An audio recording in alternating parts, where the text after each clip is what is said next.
Chapter 1. Blood-red warning lights blazed as the cavern shock alarm was triggered, frantically launching wounded computer personnel into emergency stabilization procedures. Echoing through the underground facility like a nuclear blast, the fantastic heat concussion still trembled the steel-plated walls of the reinforced observation room.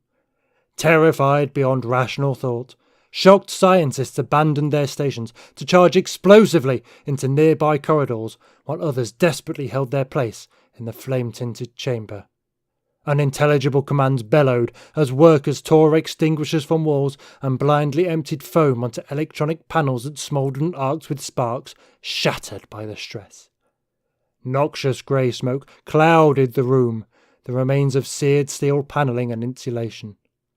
Then emergency ventilation units, activated automatically by the alarm, kicked in, and a strained wind rushed through the room, clearing the fumes as fresh air flooded through connecting ducts. In moments, the choking greyness dissipated, leaving those who had held their stations to stare dumbly at the plexiglass shield. Fire extinguishers hung forgotten in their hands. Writhing and swirling in superheated flame on the far side, the 6-foot-thick plexiglass shield continued to disintegrate, inch by inch, before their eyes. Spirals of serpentine flame twisted slowly, hypnotically, mesmerizing with white-blue circles that had already begun to radiate heat into the monitoring chamber, consuming, devouring.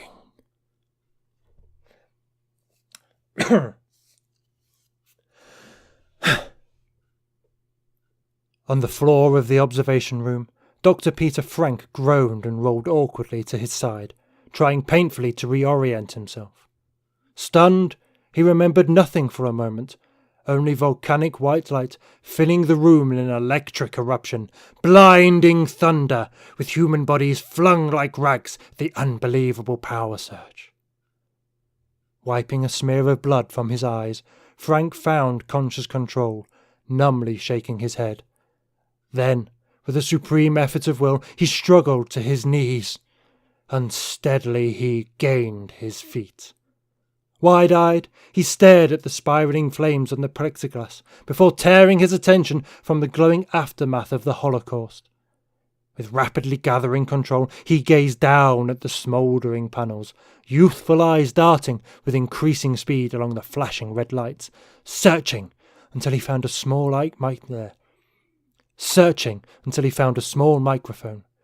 Instantly, he shouted into the computer, "Shut the heat shield!" No response. Frank grabbed the computer's microphone. "Geo, this is Dr. Frank. Shut the heat shield now." Nothing happened.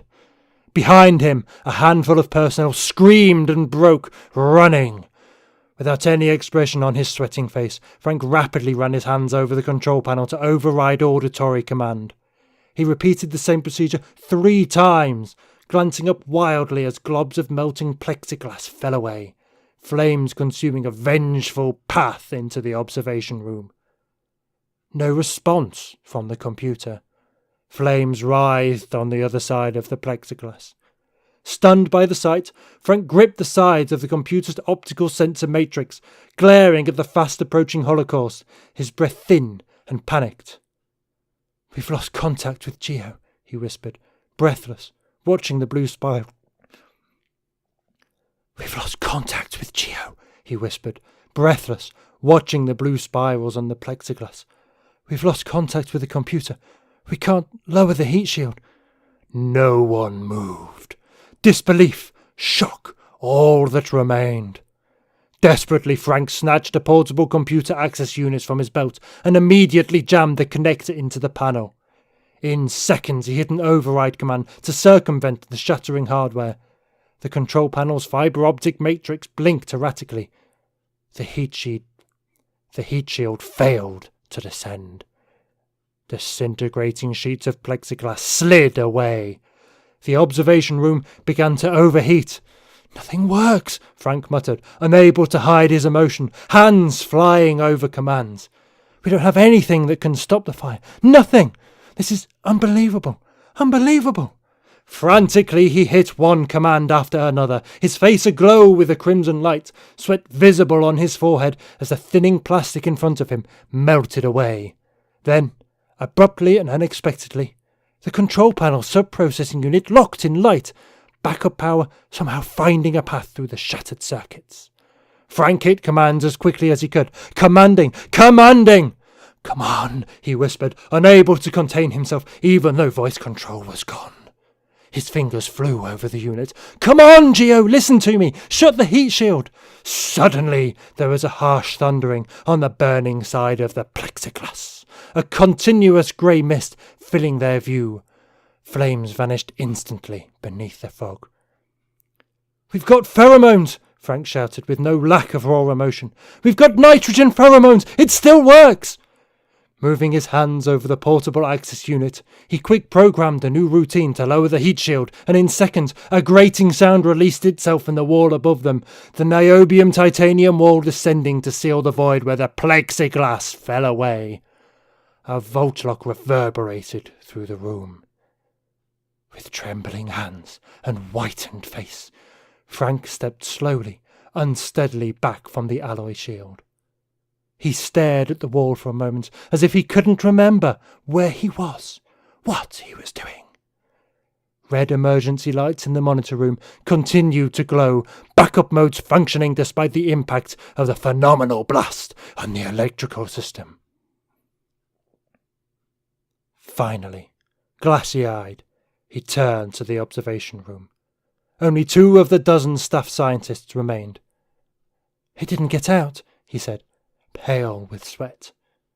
No response.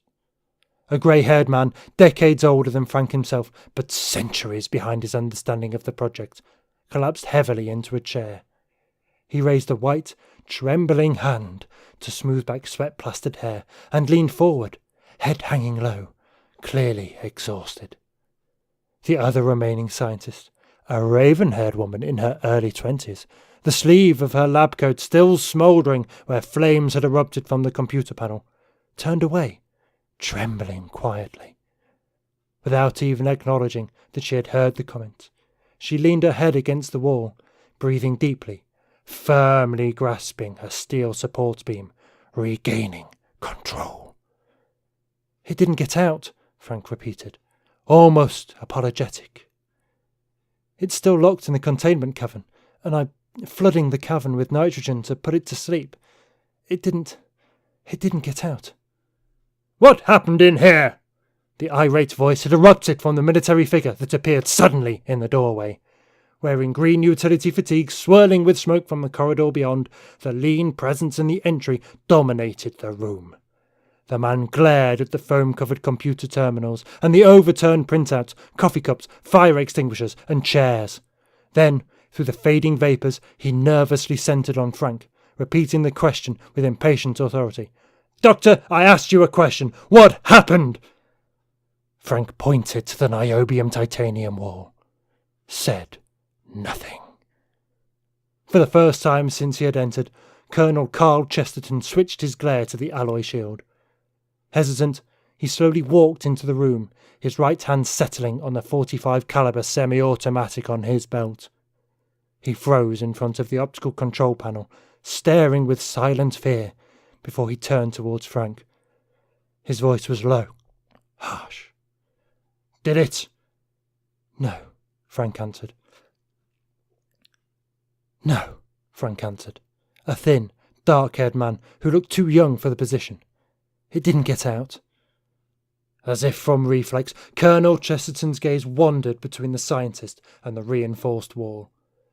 Then, with a conscious effort, he seemed to collect himself, solidifying into a more commanding bearing. He focused again on Frank, locked into a calmness. "Did it cause all this?" he asked, frowning uneasily. No expression. "Yes." Controlled rage hardened Chesterton's voice. "Well, is it still locked in the containment cavern, Doctor, or did it melt one of the doors?" He stared. "Maybe you should let me know before we discover that we're in a world of hurt."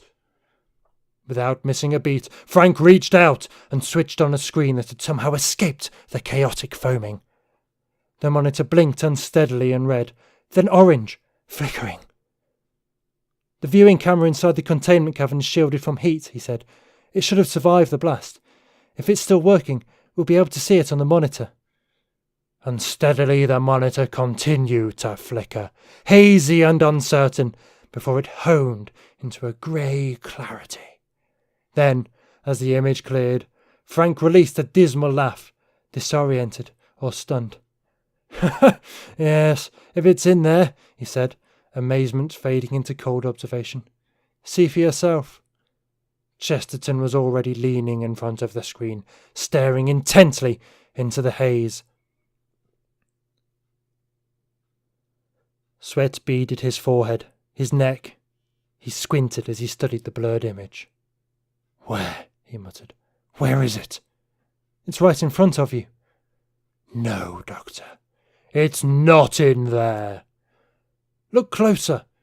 Chesterton leaned towards the screen, his eyes roaming from one side to the other, searching. Then he suddenly stepped back, a startled curse catching in his throat. A grim hate passed over his face as he lifted a trembling hand, pointing to the screen. All right, he said. Shut it off. It's in there. Frank continued to stare at the screen. I never saw it coming, he said. Frank continued to stare at the screen. I never saw it coming, he said, scientific discipline entering to make his voice almost emotionless. I guess it was a mistake, but I just never saw it coming. None of us did. A long pause. I mean, we all knew it had some kind of potential for this, but this was just unreal. Silent. Chesterton stared coldly at the screen. That blast was at least 10,000 degrees, Frank said, a confused expression. And the whole attack came from nowhere. It hadn't made any threatening movements. It didn't uncoil. There was no increase in heart rate. 1 minute it was just sitting at the far end of the cavern, staring at us, and then it just charged forward. He raised his hands to describe a terrific image. And then fire! Everywhere! Nothing but fire! Lowering his hands, Frank quietly joined Chesterton in staring at the screen once more, watching the horrific bestial face hatefully and purposefully poised directly in front of the camera.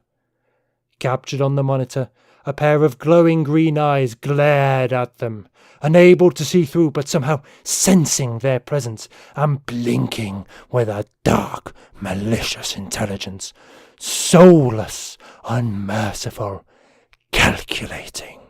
A thick row of armoured scales, black and green on the sloping forehead, bled off the top half of the screen, the lower half of the screen glinting in jagged white jaws that hung distended, smiling, mocking.